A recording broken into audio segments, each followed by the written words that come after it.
ஒரு சாஃப்ட்வேர் கம்பெனில பிரசாந்த் ஒர்க் பண்ணிட்டு இருந்தான். பிரசாந்த் ரோஜா அப்படின்ற ஒரு பொண்ணை காதலிச்சிட்டு இருந்தான்.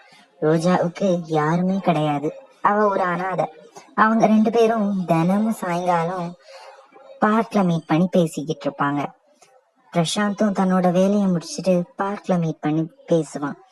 இப்படியே ஒரு நாள் சாயங்காலம் ரோஜா பிரசாந்த் கிட்ட, பிரசாந்த், எனக்கு யாருமே கிடையாது, ஆனா நீ என்ன ரொம்ப நல்லா பாத்துக்கிற. I love you Prashanth. I too love you Roja. வா, நம்ம சீக்கிரமாவே கல்யாணம் பண்ணிக்கலாம். அதை கேட்டோடனே ரோஜா ரொம்ப சந்தோஷப்பட்டா. மறுநாள் பிரசாந்த் ஆபீஸ்க்கு போய் பார்த்தா. அங்க புது டீம் லீடர் ஸ்னேகா இருந்தா. பிரசாந்த் தன்னோட சீட்ல இருந்து வேலை பார்த்துட்டு இருக்கும்போது,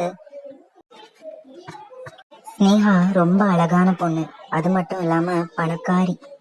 அவளை பார்த்த உடனே பிரசாந்த் ரொம்ப ஆச்சரியப்பட்டான். இந்த பொண்ணு என்ன ரொம்ப அழகா இருக்காளே, ரோஜாவை விட இவதான் அழகா இருக்கா.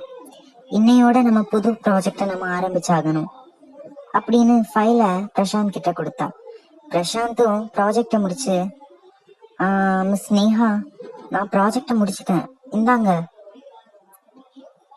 ஸ்னேகா, என்னது, அதுக்குள்ள முடிச்சிட்டீங்களா? Very good. இன்னைக்கு நம்ம ரெண்டு பேரும் ஹோட்டலுக்கு சாப்பிட போலாம். அவங்க ரெண்டு பேரும் ஒரு ஹோட்டல்ல மீட் பண்ணாங்க.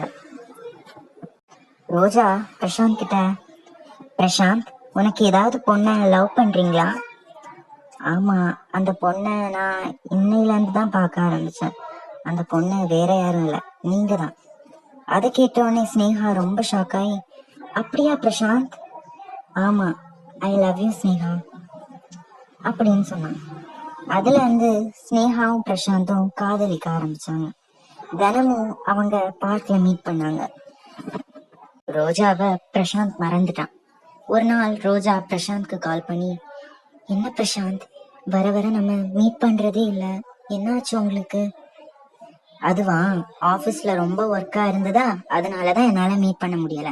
இன்னைக்கு நம்ம மீட் பண்ணிக்கலாம், சரியா? இன்னைக்கு அந்த மலைக்கு பக்கத்துல வா. அதை கேட்டவனே ரோஜா சந்தோஷமா சரின்னு சொன்னான். அவங்க ரெண்டு பேரும் அந்த மலைக்கு பக்கத்துல மீட் பண்ணாங்க. எவ்வளோ அழகா இருக்குல்ல இந்த வியூ, எனக்கு ரொம்ப பிடிச்சிருக்கு இந்த இயற்கை. பிரசாந்த் பின்னாடியில இருந்து வந்து ரோஜாவை அங்க இருந்து தள்ளி விட்டுட்டான். ரோஜா அதே இடத்துல இறந்து போயிட்டான். தொல்லை ஒளிஞ்சது, நீதான் எனக்கு தடையா இருந்த, இப்போ உன்னையும் கொன்னுட்டு நான் ஸ்னேகாவை கல்யாணம் பண்ணிடுவேன் அப்படின்னு சொல்லி அந்த இடத்த விட்டு போயிடறான். ஒரு நாள் பிரசாந்த் தன்னோட லேப்டாப்ல ஒர்க் பண்ணிட்டு இருக்கும்போது ஒரு கால் வந்தது. உடனே அதை எடுத்து, ஹலோ, ஹாய் ஸ்னேகா, எப்படி இருக்க? போரிங்கா இருக்கு பிரசாந்த், நம்ம ரெண்டு பேரும் எங்கேயாவது வெளியே போகலாமா? சரி, அப்ப எங்க வீட்டுக்கு வா, இங்க உனக்கு போரே அடிக்காது. சரி, நான் இப்பவே வந்துடுறேன் அப்படின்னு காலை கட் பண்ணான். பிரசாந்த் ஸ்னேகாக்காக வெயிட் பண்ணிட்டு இருந்தான். அப்போ யாரோ கதவை தட்டினாங்க. கதவை திறந்தா ஸ்னேகா நின்னுட்டு இருந்தா. ஹாய் ஸ்னேகா, வந்துட்டியா? உள்ள வா. ஆனா ஸ்னேகா அமைதியா இருந்தா. என்ன ஸ்னேகா அமைதியா இருக்க, உனக்கு குடிக்க ஏதாவது எடுத்துட்டு வரட்டுமா? அதுக்கு ஸ்னேகா, எனக்கு குடிக்கிறதுக்கு ரத்தம் வேணும், போய் எடுத்துட்டு வா போ. என்ன சொன்ன? ஏதோ ரத்தம்னு சொன்ன மாதிரி இருந்து.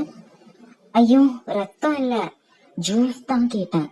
ஓ, ஜூஸா, சரி நீ உள்ள வா, நான் எடுத்துட்டு வரேன் அப்படின்னு சொல்லி கிச்சனுக்குள்ள ஜூஸ் எடுக்கிறதுக்காக போனான். அப்போ அவனுக்கு ஒரு கால் வந்தது.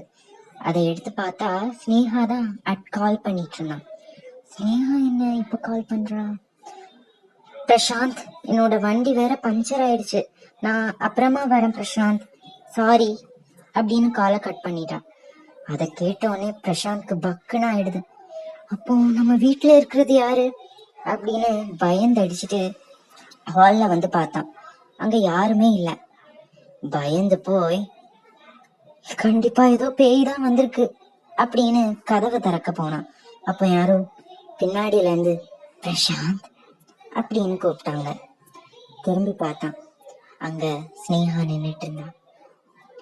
நீ ஸ்னேகா இல்ல, என்னை ஏமாத்தாத, யார் நீ? உடனே ஸ்னேகா ஒரு பேயா மாறிடுறா. அது வேற யாரும் இல்ல, ரோஜா தான். அவ கண்ணு சிவப்பா இருக்கு, அவ பல்லு நீளமா இருக்கு. அவ பயங்கரமான பேயா மாறிட்டா.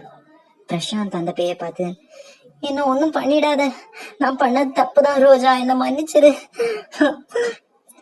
டேய், அனாதையா இருந்த என்ன ஆசை வார்த்தை காட்டி காதலிச்சுட்டு ஏமாத்திரியா? நீதான் என் உலகம்னே நான் நினைச்சேன்.